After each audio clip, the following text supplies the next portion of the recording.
encourage increased open space requirements in future planned residential developments to protect our natural resources and preserve green space.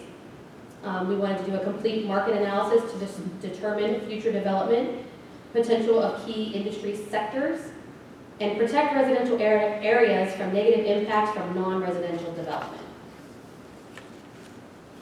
We also set some goals for future housing, which is on page 41.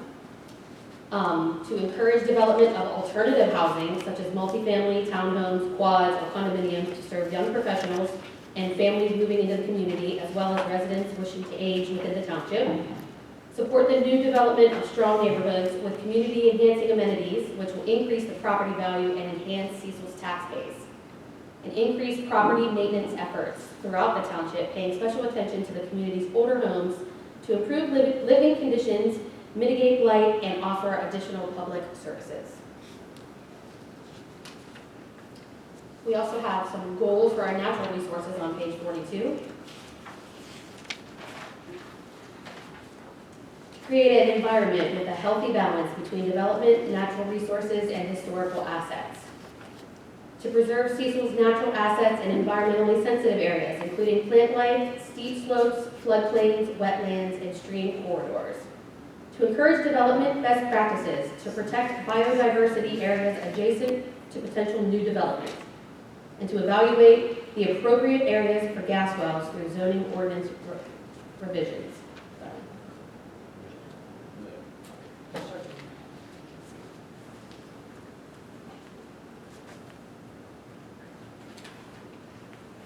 And we also have some goals for our historical assets. Complete a township branding campaign to highlight the township's unique qualities and create a unifying identity and message for the community. We want to partner with the Historical Society to protect, preserve, and highlight the community's historical areas. Create marketing materials promoting the community's unique historical and natural assets. And construct gateway signage along the key corridors, which I think is huge. And lastly, we had some suggestions for updating the operations and staffing at the township level.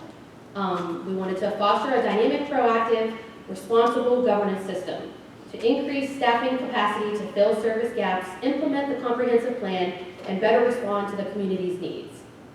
Implement new communication measures to improve outreach efforts to residents, and continue funding efforts for the construction of a new public works facility. But like we said many times, all of these are just the main issues that we all felt were the most important in the township that we needed to focus on first. If you flip over to page 48 and 49, it gets into a little more specific about goals on how to achieve these things. It gives us a time frame of suggestions, what we could do, the time frame of when we should do it, within 1 year, 5 years, 10 years, long term. And there's a bunch of different strategies in here. You guys can all read and go through them all. I think you guys were all presented this a while ago anyway. But I'm here to answer any questions that you have about all of this. I do want to reiterate what everybody said, that this isn't stone. This isn't set in stone. This doesn't say this is what we're doing in the future and that's it. This is just a guidebook for what the future, what this group of residents that you all selected to represent you came together and came up with, agreed upon as a group. And also that the land map is not set in stone either. But I'm here to answer any additional questions that any of you might have, or anybody in the audience might have.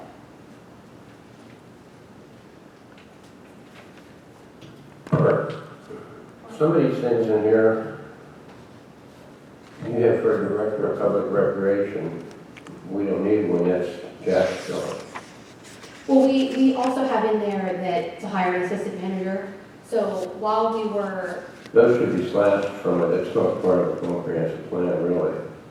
Well, going into the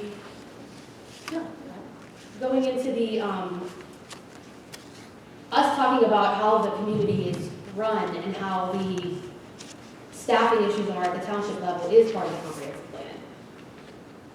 Is part of something that we can recommend to you. And one of those things did come up while we were creating the comprehensive comprehensive plan, and you guys hired an assistant manager. So there are some things that have already been achieved on here, like the zoning map. You guys have been updating it and working with the engineers to do that. What about the section of us buying the fire trucks? Is it in here? It's in here. Which section, you show me the section you're referring to? It's in here. Can you refer me to the section?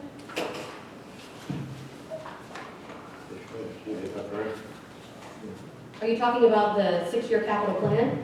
Yes, my fire truck. It's on page 53, Michelle. Okay.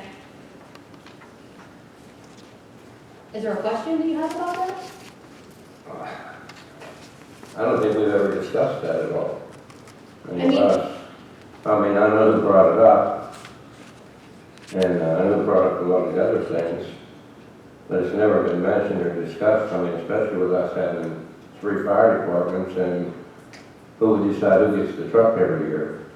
Well, again, like we said, these are all suggestions, things that we came up with as a group that we thought would help our public safety operations. I have a question.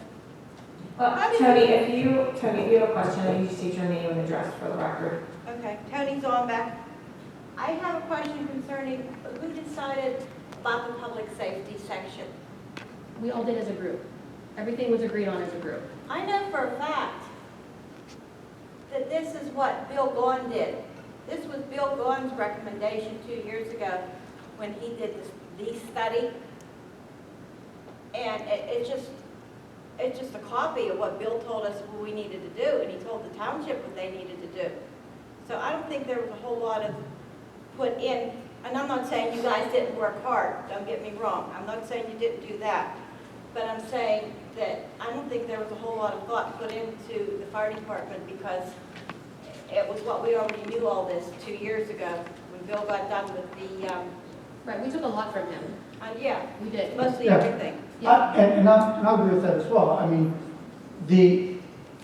while we had a diverse collection of residents here, you don't necessarily have experts in every different area. If there's already an existing study that's been conducted recently on that very issue, and that's an important issue to the residents, I think that I thought it was a wonderful idea to incorporate parts of a recent and existing study into the comprehensive plan as a way to bring that bring that study and the results of that study into comprehensive plan as a guideline for our township. And separate from that, I actually, in my experience, personal experience, when I moved here from Oakmont, the neighboring community of Plum Borough, who I was a firefighter in Oakmont and in Penn Hills, and we routinely interacted with Plum. Plum is actually in the process of doing that very process of Plum Borough was then purchasing the apparatus for the different departments, with multiple departments, separate governing bodies over each department. But the borough had taken on the responsibility of purchasing the apparatus, and they had come up with a rotating plan for each department to get them. So I've seen it work. So I think, on a personal level, I think that's a great plan if this township can find the funding for it. And What again, kind this of is- budget do they have? You're Again- talking probably, what did you say, Tony, $1 million a fire truck? Oh, yeah, our new one is 1.1 million. Depending on what you Where are you buy. getting money from? Where are you gonna take it from? Again, this is a recommendation for us to look to build plans to work towards this over the next 10 years. We may or may not accomplish every one of these goals within the next 10 years. We might not be buying apparatus for the departments within the next 20 years. We might not ever do it. But it was something that we looked at and said that we like the idea.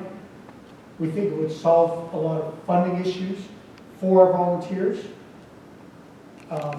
And it would help ensure the provision of public safety, which is a very important aspect of township government. Keep in mind too, we don't have to approve this plan as it is. No, It still has a process to go through, we can make adjustments or edits, and it will still need to go back to the planning commission and then to the board of supervisors for a vote. So if there's something specific that you have a problem with, or you think needs to change or be addressed, please speak up, that's why we're here, so that we can make those adjustments, and then the final plan, but either we'll include a more detailed version of it, or we'll exclude it. I have another comment, Cindy, that wasn't included, which I was shocked that wasn't included in the public safety, is having staff fire department, paid firemen. I was surprised that that was nowhere, 3 years, 5 years, even 10 years down the line. There was nothing in there about that, which surprised me, because I think Bill actually touched on that when he did the study. We did discuss it. We discussed it at length, as part of the study. You But just didn't feel it was worth putting in there for the next 10 years? we chose the things that we went with a fire recruitment and retention plan, rather than, and if that includes, and if that comes out to, if we do a study that says, how should we recruit more firemen, you know, and they say you should have one paid fireman. If we didn't have enough in front of us to say, the best way forward is to hire one fireman, because that'll make, that person can help us recruit volunteers. You know, if something came out that said that, if we had a study that said that, then we would be all for it. The fact is, everything we looked at said that having a paid fireman, it could go either way. If you have a paid fireman, that could deter people from volunteering, because they might say, well, we don't want to volunteer, because why would we volunteer when that guy's getting paid? Why would I waste my time? And then we had people saying, well, having a paid fireman, then everybody feels more secure, everybody feels safer, everybody feels like there's always somebody there, and somebody that's running the scene at different accidents. So it was just something that we didn't put in here for, it's not something that we would be opposed to, it's just not, it's part of the firefighter recruitment and retention plan. One would not do the trick. One, you would have to have 2 per building. I mean, and again, that's not something that But we, not one person, if it's a daylight crew, and that's when the manpower is needed. Everyone in this township knows that's when the manpower is needed, is through the day. And it would, 2 per station is ideal what we need at this point. Ron, he said when he was running, that was part of his campaign, I don't know what it's called, promise, debate, that he knew what the fire department, what the firemen wanted. I was never really sure what that meant, but he said he knew what the fire department wanted. Did you not say that, Ron? yes, I did. And I said I would like to see one fireman in each department at least. But Can't take the truck out by themselves. Well, let's, they hold on, do. hold on, They hold take on. them out by themselves Hold before. on. Let's It's go an back. after effect. Let's take a step back and go back to comprehensive plan. If you have a specific question on the comprehensive plan, we'll take that. Otherwise, we're not gonna get into attacking individual supervisors or members. Like I said, Tony, there is time to make these changes. So if you think that there's something specific that needs to be added or taken out, let us know. That's why we're having this public hearing. That's why I said what I said. I have a similar thing. You gotta keep in mind too, if we're getting paid firemen, your fire department's not gonna be getting all that money. Hold on. Let's not talk, that's not a discussion for tonight. Let's talk about right, the. that's beyond the comprehensive scope of what we Right. were My presenting. only question truthfully is, I do feel like a little bit it kind of addresses like staffing partially, and that you're bringing up like FCO and assistant manager and that kind of stuff, and then doesn't really address some of the other needs in the township as far as staffing goes. It seems kind of random and not really like focused on anything. It just, when I was reading through the comprehensive plan, I was kind of like, oh, I don't know where that came from. So, you know, I saw that, but it goes into specific detail about like those specific positions. I know what you mean. And so it just, to me, that isn't maybe necessary in the comprehensive plan, because